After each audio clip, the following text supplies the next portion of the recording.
The LiDAR ghost in aisle 9.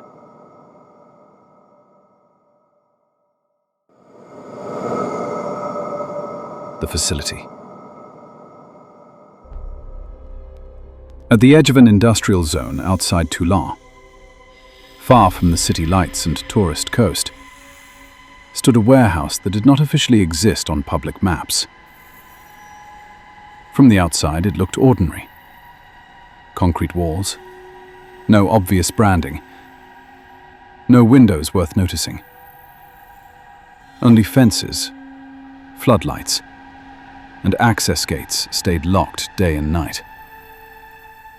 But inside, the building held cargo too valuable and too sensitive to leave under ordinary protection. The facility belonged to a private defense contractor. Not the kind that openly built tanks or missiles.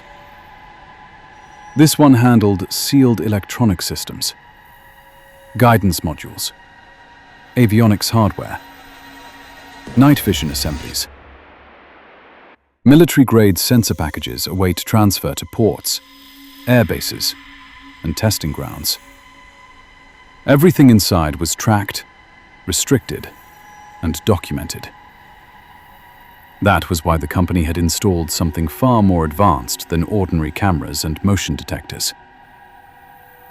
At night, when the warehouse was almost empty, the building was watched by LiDAR. Mounted high above the aisles and along key support beams, the scanners sent out invisible laser pulses, building a live, three-dimensional model of the interior. The system did not need light. It did not need color. It only needed shape, distance, and movement. If a person entered the warehouse after hours, the system was supposed to know immediately. That was the whole point. Which is why, when the alert first appeared, Antoine Morel did not laugh. But he did assume it was a mistake.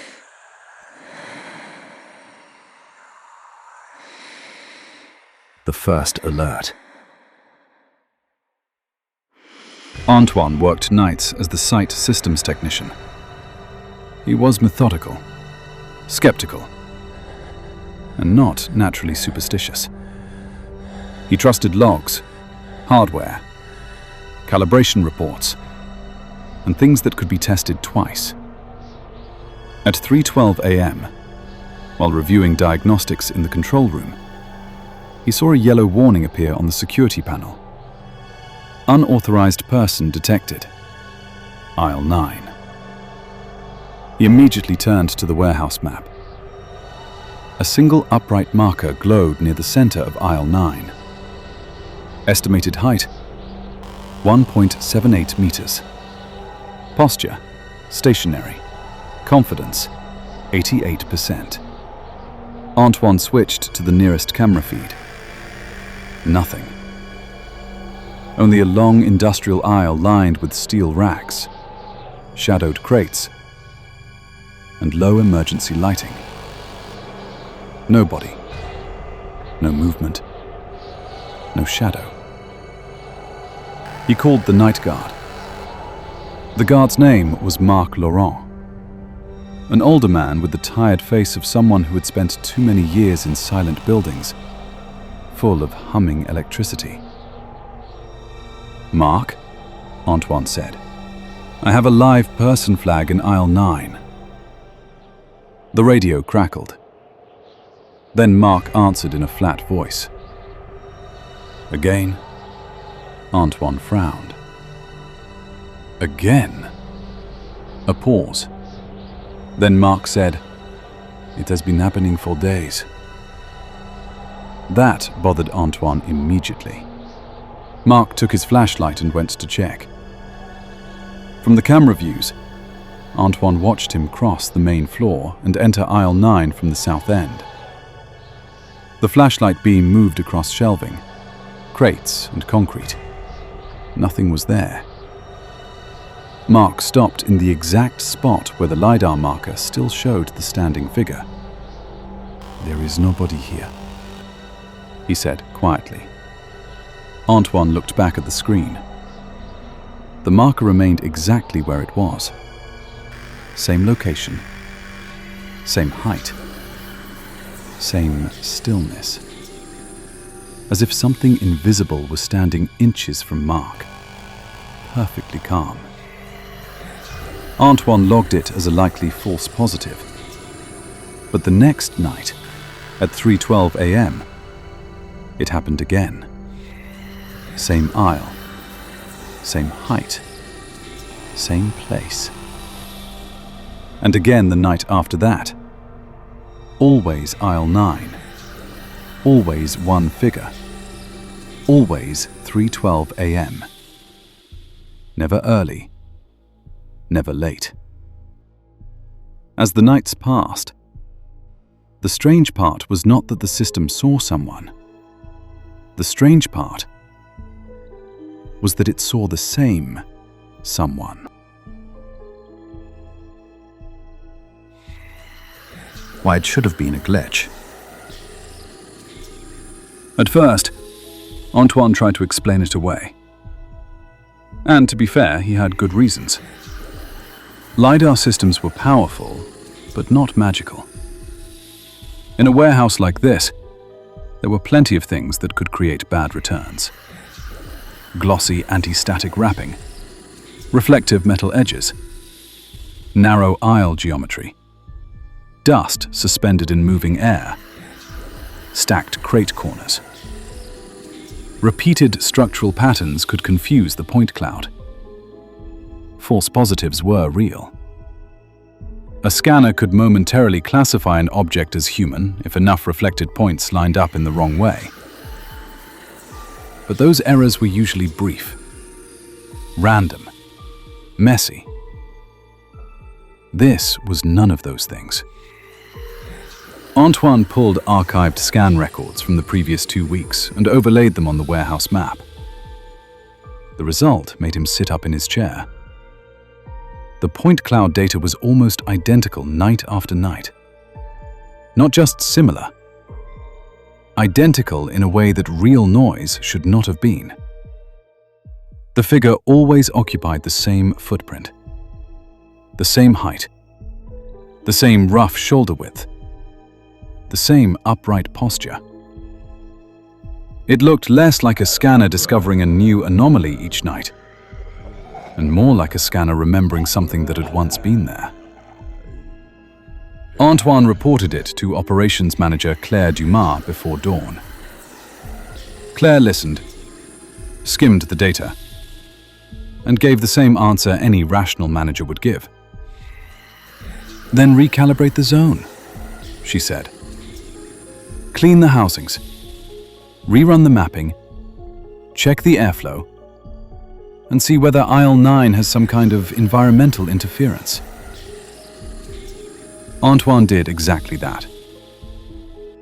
He cleaned the optics, checked the mounts, reran the map, verified alignment, reviewed air circulation data, looked for loose wrap, hanging material, vibration, dust buildup, and reflective distortion.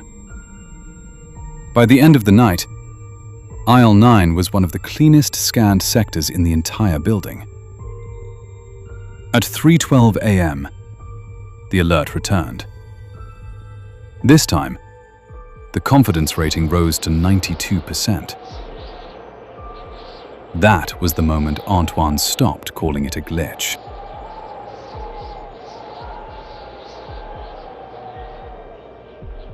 The movement. A week later, the pattern changed.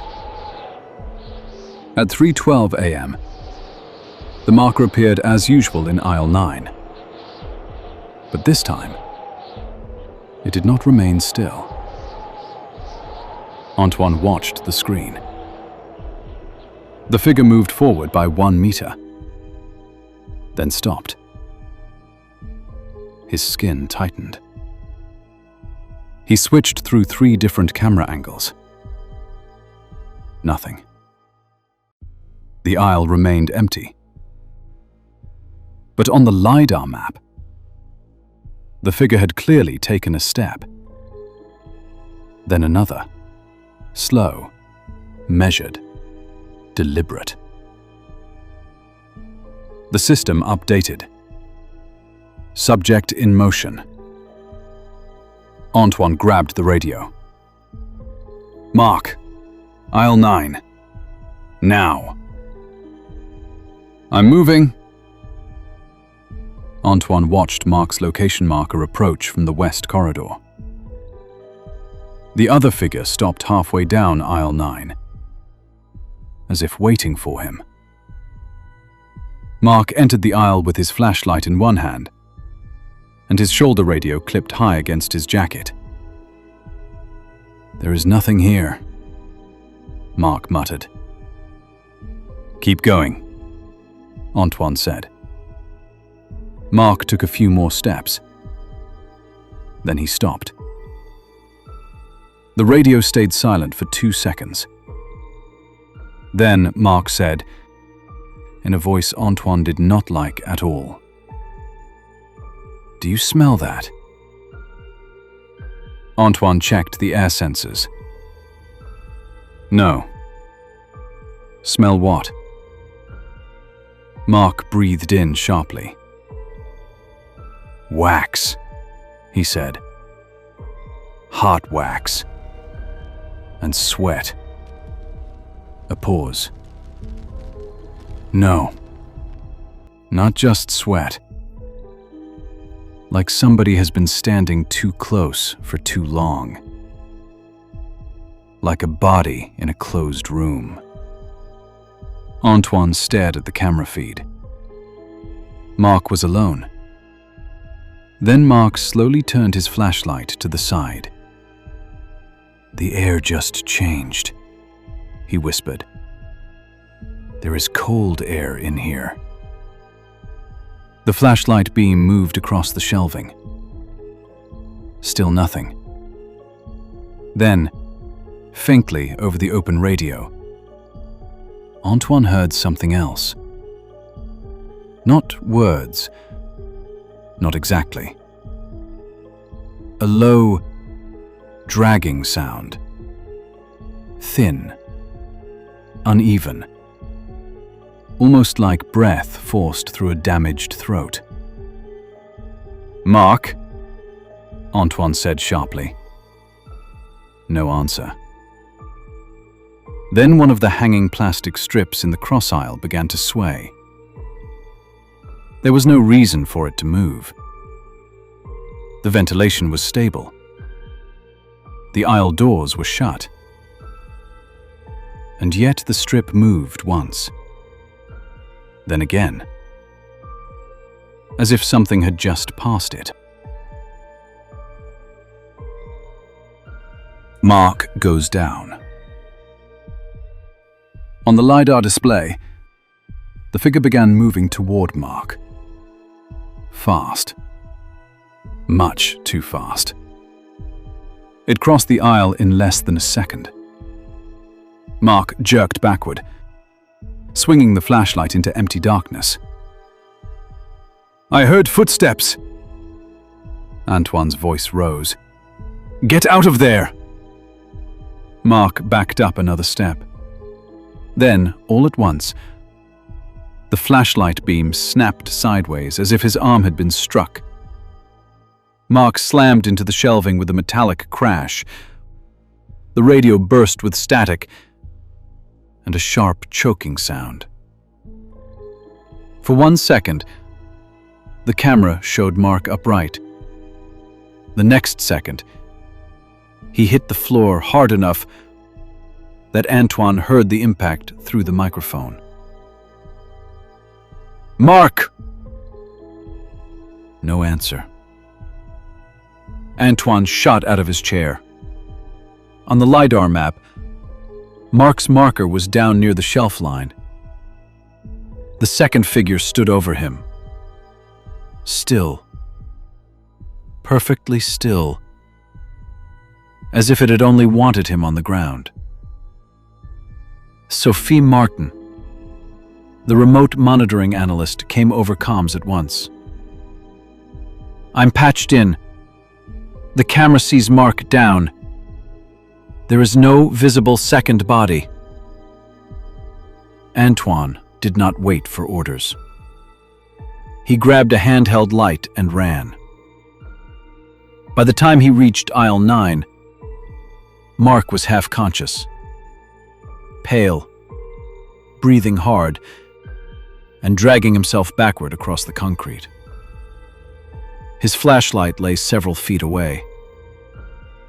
The air in the aisle was unnaturally cold.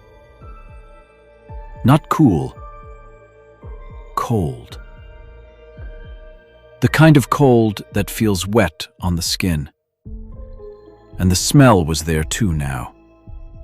Burned wax, sweat, something old and human. Something stale and intimate, like clothes worn too long in fear. Antoine bent down and hauled Mark up by the shoulder. "What happened?" Mark's eyes were wide and unfocused. "It pushed me," he whispered. Antoine looked down the aisle. Nothing. Only shadows, steel, and crate edges. But from somewhere ahead came a sound so soft, he almost thought he imagined it. A slow exhale through clenched teeth. Antoine pulled Mark out of the aisle without another word. The next morning, Mark said he had felt a hand.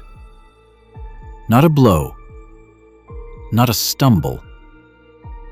A hand. Cold, solid, and sudden. Right between the shoulder blades.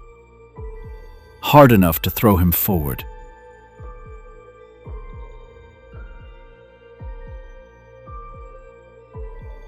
The history beneath the warehouse. Outside specialists were brought in. They checked the LiDAR units, the firmware, the classification engine, the camera synchronization, and the structural geometry of aisle 9. Their conclusion was cautious and unsatisfying. They blamed reflective interference combined with environmental conditions and a rare but possible classification error. Officially, that was the explanation. Unofficially, nobody working nights believed it anymore. Antoine began searching through archived site records and older construction surveys. The modern warehouse was not the first building on that land. Decades earlier, before the defense contractor took over the property, part of the site had belonged to a wartime storage annex near an older transport line. Later, the annex had been reused, modified, and then largely demolished. One report mentioned a fire. Another mentioned a lockdown during a theft investigation. A final file, partly damaged and badly scanned, referred to a night watchman who had disappeared during an emergency in an interior storage corridor. The details were incomplete. Nobody conclusively recovered. No full incident summary. Just fragments. But one floor plan overlay made Antoine go cold. The old internal checkpoint from the previous structure aligned almost exactly with present-day aisle 9. Same footprint. Same axis. Same approximate standing position. As if the figure the LiDAR was seeing was not random at all. As if it was standing where someone once had, and had never really left.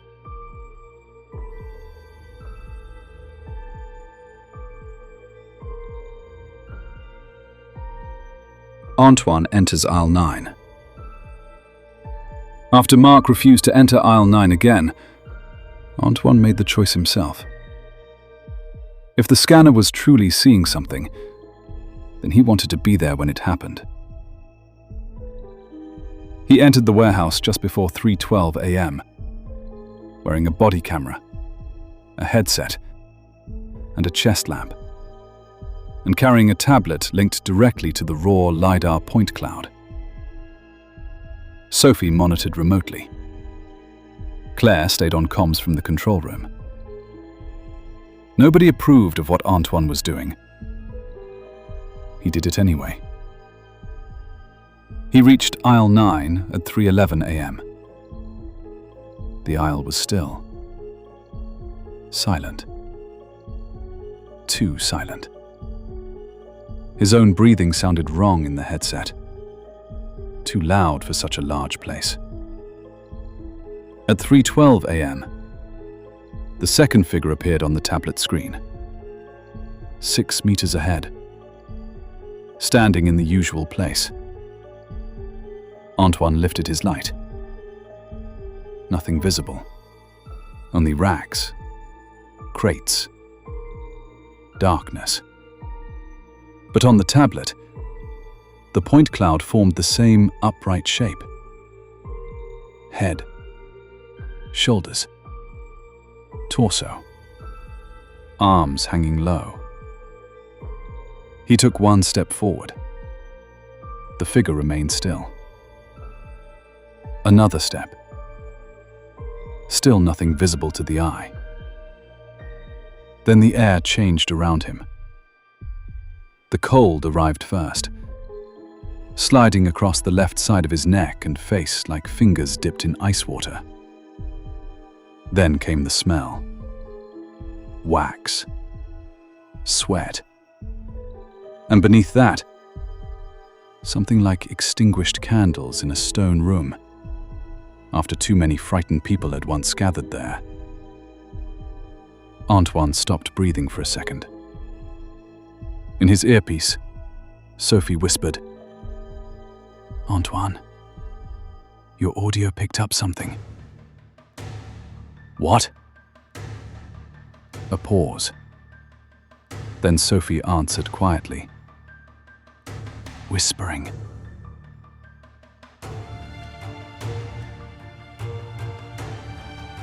It moves toward him. Antoine looked down at the tablet. The point cloud figure was no longer completely still. Its head angle had shifted.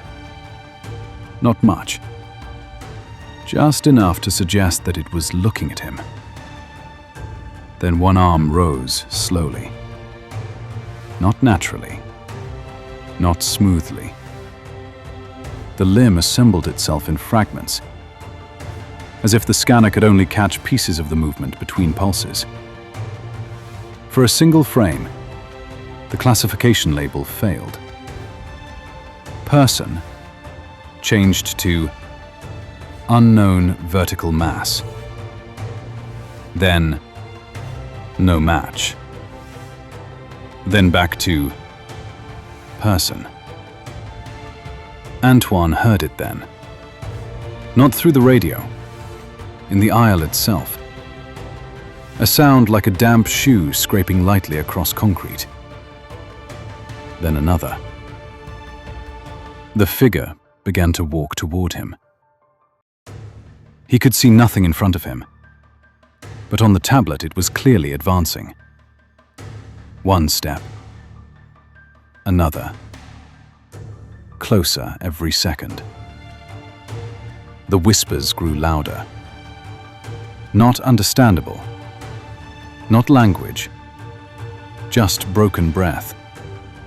Low moaning syllables. The sound of a throat trying to force out words that no longer belonged to the living. The hanging strip at the far end of the cross aisle started moving harder now.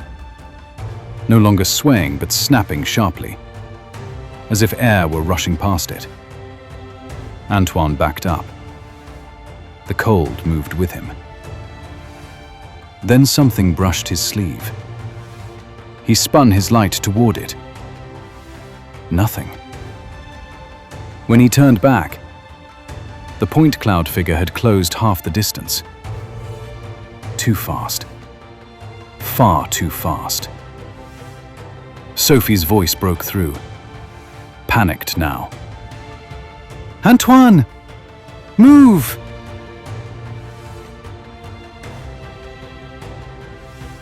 The chase.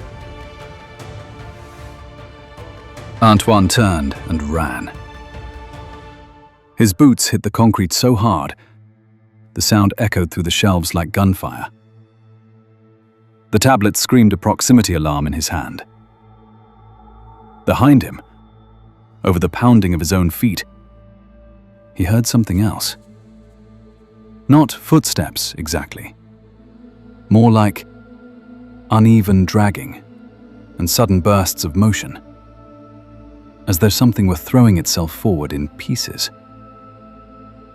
His chest light flashed wildly across crates and steel uprights. To his left, one of the hanging side curtains snapped outward, as if struck by a rushing body. A cardboard inspection tag tore free and spun to the floor. The whispers were louder now, closer, layered, almost surrounding him. He risked one glance at the tablet. The thing was right behind him. Not fully shaped, not stable. A human form collapsing and reforming in broken clusters of points. He ran harder. Then the cold slammed into his back. Not pain. Not an impact in the normal sense. More like being shoved by compressed winter air with a hard center hidden inside it. He pitched forward and barely caught himself against the edge of a rack. The tablet hit the ground and skidded. For 1 second, the screen spun toward him. And on it, the point cloud shape was no longer behind him. It was beside him, as if it had crossed the space without moving through it.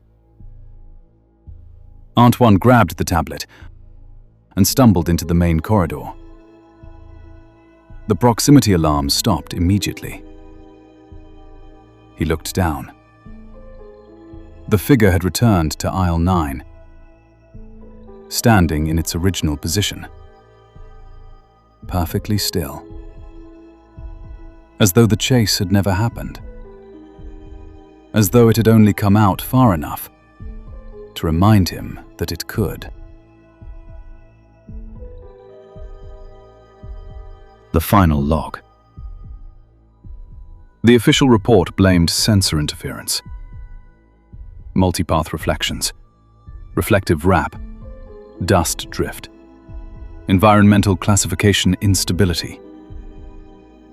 Those explanations were technically possible, and Antoine wrote them down because he had no proof strong enough to write anything else. But he left out one detail. When he reviewed the raw data later, frame by frame, he noticed something deeply wrong. The system had not merely detected a person-shaped anomaly. It had struggled to force something unnatural into the nearest available category. The spacing was wrong. The body proportions changed between frames. The head position drifted. The torso deepened and flattened, as if the object resembled a human only from a distance, and only for moments at a time. The software kept calling it a person, because it had no better word. Months later, the company upgraded the sensors, replaced the firmware, and added more camera coverage. The nightly 3:12 a.m. alerts stopped. People said the issue had been solved. Mark retired. Claire transferred. Antoine eventually left the site. He tried not to think about aisle 9. Then, half a year later, at a different restricted storage facility operated by the same contractor, an autonomous pallet vehicle froze in the middle of a night route and refused to proceed. Its onboard LiDAR safety log listed the reason in plain text. Path blocked by a stationary person. The corridor camera showed nothing.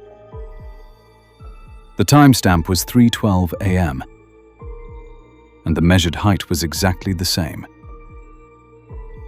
1.78 meters.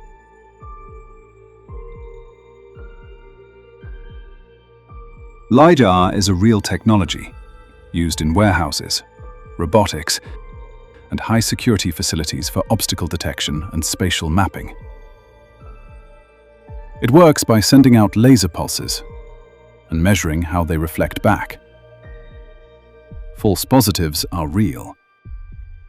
Reflective wrapping, metal edges, repeated shelving patterns, dust, and multipath reflections can sometimes create phantom objects or unstable, human-like shapes in the point cloud. So, this story is fictional. But the idea that a scanner could repeatedly detect a human presence in an apparently empty aisle is not completely impossible. And that is what makes it disturbing.